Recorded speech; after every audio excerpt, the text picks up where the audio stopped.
Brian, they're making a hockey fan out of you, huh? You're in here for a Golden Knights game. You were up there the other day, the Rangers and Islanders. Had you ever paid attention to so much hockey before? Yeah, that was my first hockey game ever in New York, and it was pretty dope. They gave my own jersey and everything. They put number 1, they put T-City on it, so that was fun. And they won that night, so it was perfect. So now you're back in town for Vegas. Maybe bring a little good luck for the Golden Knights. Well, I heard they're already on fire, so they don't need it. But I'll just be there for support and watch my second hockey game, man. Nice. Yeah. Well, I wanted to talk to you since New York. It's been a crazy couple of weeks. Starting out a couple of days before we saw you, when we found out that you were willing to step up on short notice and fight Khabib Nurmagomedov. Yeah. And it kind of came out of left field. But then as soon as I think fans and us started thinking about it, it was like, that would have been a pretty good fight. So talk to me about why you were willing to take a risk like that when you've been kind of working towards the goal that you're at, and then you were willing to step out and take that. Well, the thing is, for some reason, the short notice fights seem to bring out the best of me. And when I look at Khabib, I just look at the style. And I go, man, this guy's a top wrestler, and I'm a bottom jiu-jitsu guy. And when I really thought about it, I took the fight no matter what. But when I actually, when you make a decision, you don't fully think through it. Yes. When I started finally thinking through it, I was like, I got excited. I was like, because not too many people present a good ground game from the bottom. They either survive a little bit and it's kind of boring, but not too many people are attacking from the bottom, hurting with elbows, or they just don't bring that kind of game because it takes a long time to develop. Versus me, I grew up in that situation where I was always the bottom guy, always getting beat up by all these guys, so I had to learn how to adapt my game to that. And then when you look at him, he's been a wrestler his whole life. So it's like, I've been a bottom guy my whole life, you've been a wrestler your whole life, you're undefeated, I'm undefeated. I'm not a small featherweight, so let's do it. I was curious to see what was gonna happen. Well, I wonder, like you said, because it wasn't a fight that I don't think anybody ever thought of. And then once we thought about it, like you, I think we all got excited too. So I wonder, is that now something that's like, definitely on your radar? It's on my radar. I have a big fight right now, but that one for sure it's on the radar. I have to be successful July 7th, then I can hopefully make that happen after. I want to ask you about everything else that kind of happened in New York. I mean, you got kind of a front row seat for everything that unfolded. Here you are, this breath of fresh air, bringing this message of positivity and hope and love and all this good stuff, right? And then you get a front row seat for everything that unfolds with the opposite of that, chaos and madness and everything. What was going through your mind as you saw this kind of all play out in New York? I was watching it at the same time you guys were watching it. I got on my phone and I was like, Connor did what? I was like, wait a minute. And then you're like trying to find different little videos, right? Because there's only so many clips, and you're trying to find out the whole story. And then I started talking to people. I'm like, yo, what happened? And they started telling me what went down and this and that. And I was like, I mean, I don't really have much to say about it. Yeah, wasn't my problem. It sucks that some fighters didn't get to fight because of it. But yeah,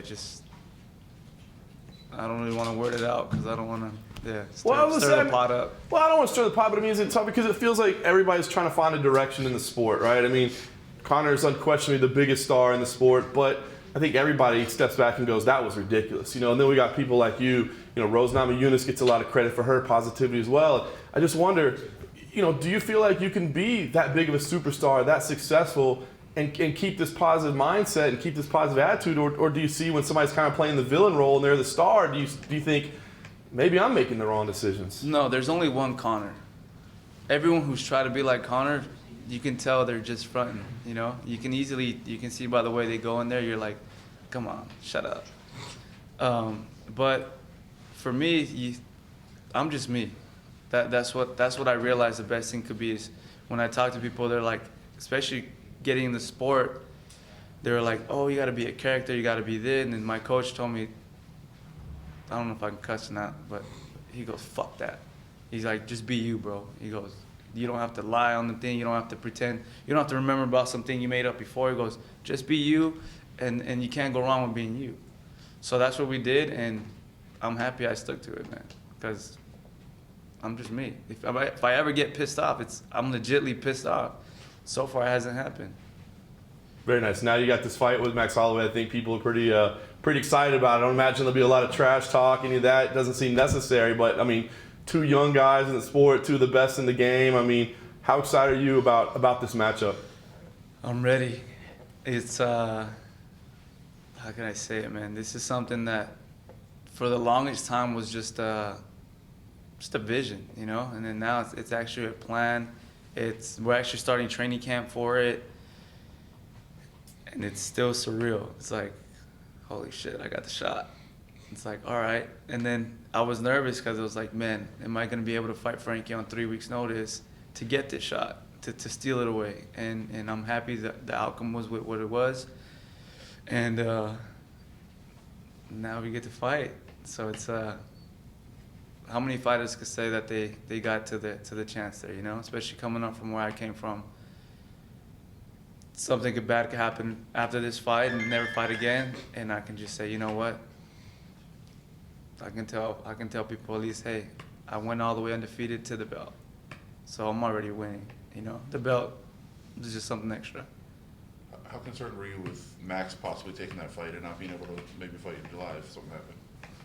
I wasn't concerned because I was just like, he's gonna have to fight me no matter what. Now it's just a matter of how much off time do I have. And if he did become champion, then you're like, I still got a guaranteed title fight. Now it's just a matter of who is it going to be against. So I wasn't too concerned about it. I was a little upset that, because I was like, his foot's hurt. He's not going to take it. And then he took it, and I was like, oh, man. I was like, but I can't hate on it, you know? I was like, me and you were willing to do the same thing that a lot of other fighters were not. So I tilt my hat to him on that, because for anyone to step up, when you hear Khabib, you're like, I need a training camp. And then they gave us 6 days. And we weren't even training. So it was like, he was down, I was down. Because he's champ, Dana White did tell me he has priority, obviously. And he was just waiting to hear his call back. And he took it, and, you know, the commission pulled him off from, I guess he was declared unfit to fight. And I was in New York waiting for that situation. And I was not eating on purpose, you know. I was eating pizza, but I wasn't. And then, but Thursday night came, and I was like, I'm not getting it. I was like, this guy's making weight tonight. So then I went to Junior's, and I had some some cheesecake, and I kind of like ate my frustrations away. And then the morning they called, I was like, he didn't make weight. I was like, no. I was like, oh well. If you hadn't eaten, would you have taken it on a day? Well, they didn't call me, but I was gonna reach out, but then they realized you have like an hour and a half to make weight, and for me it was like, cut 15 pounds in an hour and a half I don't think it's gonna happen. Yeah, it just wasn't gonna happen, especially after that cheesesteak. Or that cheesecake. How was the cheesecake? It was good. I had the strawberry one, I had the regular one, I had the blueberry one. I heard it's the best in New York, so I was like, I can't just have one. I gotta try all the flavors. Which one was the best one of the three? To me, I love the strawberry one. Yeah, the strawberry one just was different. I always loved strawberry cheesecake growing up, and when I tried it over there, I was like, damn, now I miss it. Does that say something about how great this fight is, though? I mean, in this era of it seems like everybody's positioning themselves and trying to figure out which is the right financial fight, which is the right, you know. You two guys were both willing to say, I don't care, I'll take on the guy that the boogeyman that everybody's afraid of. Yeah. You think that says something for how big this fight is going to be? That you two guys are guys like that? Boy, I always say it this way. You have two guys that are down to fight.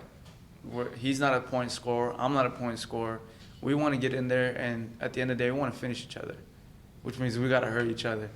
And for me, that makes the best kind of fights. When you got two guys who really are going for it. This guy is a champ, and he still goes for it. That says something a lot, because you see a lot of guys, they earn their way to the championship, and then they play it safe to keep it. He's going all in.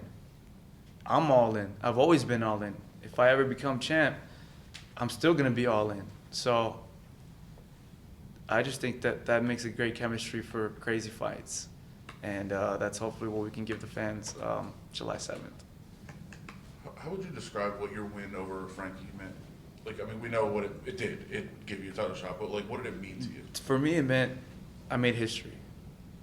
I'm in this game to try to make history. I made history when becoming the first fighter to ever have 4 third round consecutive finishes.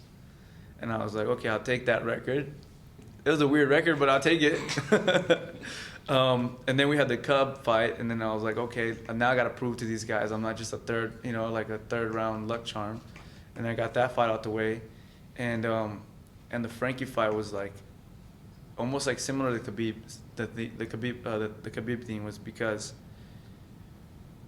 you have 3 weeks to train, and there's this huge pressure on you're a finisher, and this guy's never been finished. So my whole thing was like, I want to be the guy who finishes him, and it's just crazier that it's on 3 weeks' notice that I didn't get a full camp. And for me, it was just it proved what I'm capable of. It proved to me that sometimes training camps are just hypes. You know, if you're down and you fight well, you'll go in there and you do what you got to do.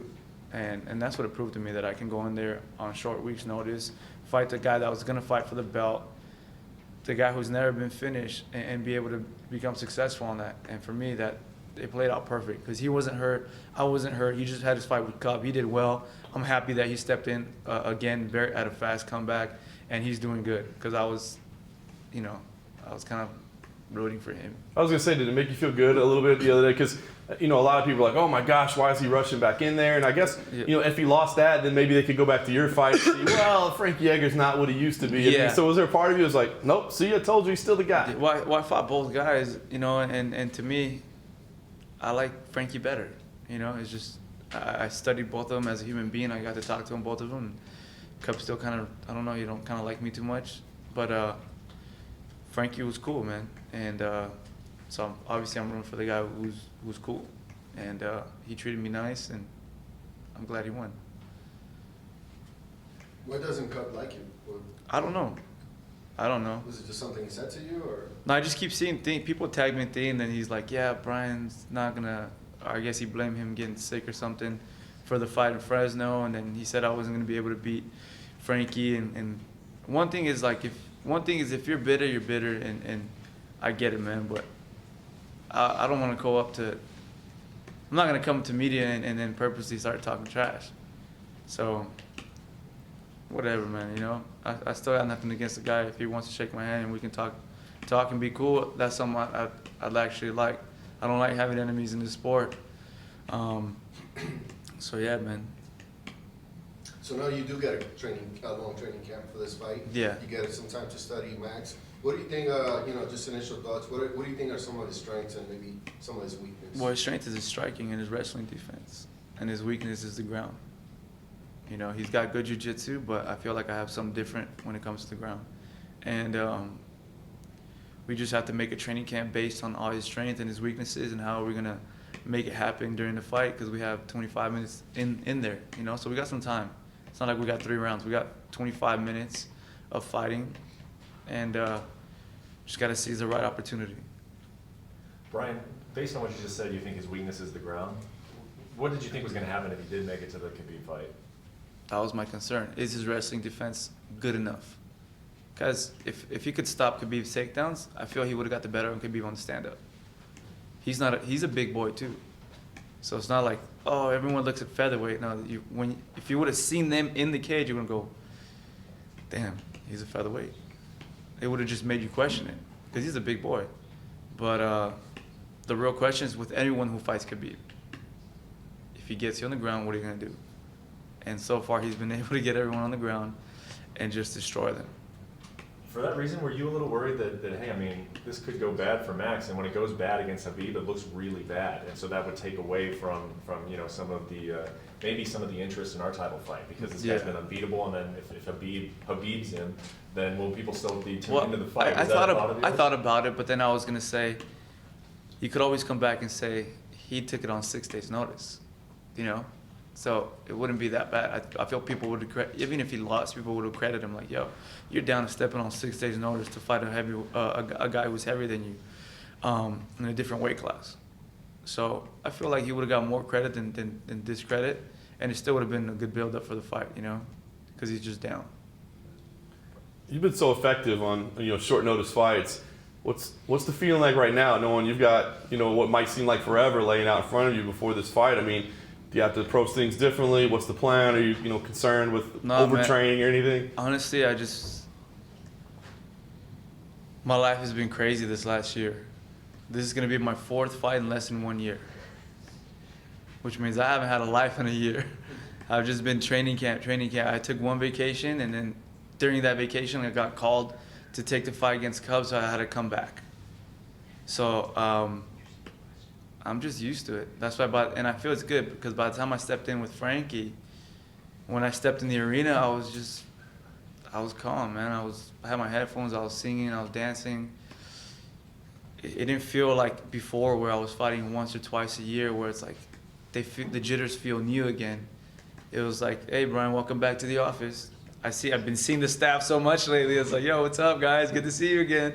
Tonight I'm fighting, and then maybe 2 weeks from now I'm gonna see you at the fight. It's just, for pleasure. But I've gotten used to the atmosphere, which I feel is good because once I get used to the atmosphere, I'm comfortable, and the more comfortable I become, the more relaxed I get in there. And when I'm relaxed and I'm in there, you see these different sides of me that only happen when I'm in training camp. That people are like, how come you don't bring that out to the fight? It's because I'm relaxed in training camp, and I'm not that relaxed when you're in there. It's hard to be relaxed when it's got lights, camera, action, a guy trying to punch you in the face for real as hard as he can, and the arena filled up screaming. It's not the easiest thing to relax in, but lately I've been relaxing in it, and it's kind of weird. How about just personally? I mean, you strike me as a guy that would rather be just sitting outside in SoCal, playing some dominoes with your boys or whatever. Instead, you're having to travel around and do all these media responsibilities. I mean, but if you get that title, obviously this is a taste of the champ life. I mean, Personally, do you find it distracting, fulfilling? Are you enjoying it? What do you think? It's a love-hate, because obviously the waves have been good lately, and you want to go surf and all these things, and I want to travel, go to other places like Bali and things because I just want to surf good waves. And New York was cold water, no waves. But it's good, man. It's a love-hate thing. I get to bring my team with me. I don't just share these things alone. They come with me and they fly out and we just cruise the city together. And I saw a lot of things in New York that I didn't see when I went to my first time in New York. And it feels good to have your friends with you. That ultimately that's what it is. And now they're coming with me everywhere I go, and they're, as much as I'm tripping out on it, they're having the same experience, and it's good to not go through things alone. So I've been liking it. And then we come back and it's like, hey, like it's crazy. We're in New York. It's like we're all together in New York. Us three, we're here right now. We're in New York. Look at that. And like that's like the Manhattan Bridge, that's Brooklyn Bridge. You're like, we rode in it, we walked in it. You're like, just tripping out, and it felt good to see that with the team, from the hood, to living it differently. I like it. What's that like? You say come from the hood. Do you have, as you get bigger, do you have to be a little cognizant of who's reaching out to you and what their motives might be? Have you heard from some people that you haven't heard from for a while, just because you're doing really well for yourself? Yeah. Yeah. I mean, I don't want to, but yeah. There's different things some different kind of politics that come with it. But yeah. What's that like? I'd rather not talk about it. Yeah. When you get the belt, are you going to be as active as you've been? Because, like you said, you've been busy. And I think that serves to your advantage. Maybe even when you fought Frankie, I mean, he was not that active. And it might have been detrimental to him. No, I feel I have a couple goals that I still have left, and I'm willing to keep working and pay the price for it. And if I become successful July 7th, I have plans to keep fighting till summer of 2019. I want to set some things up, some couple fights that I think they would challenge me, and that would be great for my career. And yeah, I'm not gonna stop till hopefully I get these things. You willing to share those goals right now? Not yet. I'd rather just let you guys see it as it unfolds, if it unfolds, you know? Because you can always paint the perfect picture, and then it doesn't happen, and it just sets you back a little bit. So for me, I don't want to jinx it, I don't want to curse it. I have the vision, I'm training hard, and now I just got to make it happen, which is the hardest part. I was going to say, when you say till summer 2019, though, are you saying and then that would be it? Or that's just where the goals stop right now? Well, that's as far as the vision gets right now. That's as far as it gets. Because I don't see it getting any bigger than that by 2019. So we'll see what happens, yeah. You beat a lot of the top featherweights on your way up to the title. If you beat Max, how long would you like to stay and defend the title, or that Khabib fight? Would you like to make that super fight as soon Well, as that's part of the possible? plans that I'm thinking about. Okay. Yeah. There's some super fights that'll be dope, you know, that I just, as a fan, I want to see me in there, you know. I want to geek out about it. And the best part is I get to be in there and do it. So that's a good thing, you know. Let me ask you, as a fan, on your card, Derek Lewis and Ngannou going to fight. As a fan, that's a great fight. I know What do it you think is. about that fight? It's a crazy fight. I'm glad to be sharing that night with them, you know, especially because they're going to fight before me. So I get to watch it while I'm warming up and get all hyped up about it. I don't know, man. I'm not going to say who wins, but I'm excited for it. Just a slugfest, huh? Yeah. It's two big boys. Any thoughts on the main event? Cormier and Stipe? Another tough one? It's another tough one, man, because I like both guys. I like Stipe because Stipe is a fireman, and it's just, I look up to him in that part. To be able to go through school and become a fireman and hold a title, that's unheard of. And then for Daniel Cormier to step up in weight class when he's already dominating his, that's another, you got to tilt your hat to these guys, you know? So it's hard to talk bad about both of them and kind of even go with one fighter. And I like both, man. It's a fight where you're like, Hey Brian, a couple Why weeks they gotta ago, fight? Justin Gaethje fought, and he was coming off the first loss of his career. And one thing that he was talking about was he actually said, if I would give young kids advice to get their first loss out of the way, just get it out of the way, so that way you don't got to talk about it and it doesn't hang over your head that you got this undefeated record. Yeah. As a guy who's undefeated, do you have any idea what he's talking about? I do. Sometimes I felt like the pressure would be gone if I just got it out the way. If I lost and the fans talked whatever they had to talk, made the crazy memes, you know, and it just, I went through that phase and now I know what it's like, you know. But at the same time, I lost so many other things in my life where that's why I feel like I don't care about a loss. And that's why I feel like I keep winning, just because I don't care about it. You see me down 2 rounds, I just keep fighting because I love it. And I want to finish you, I'm in your face.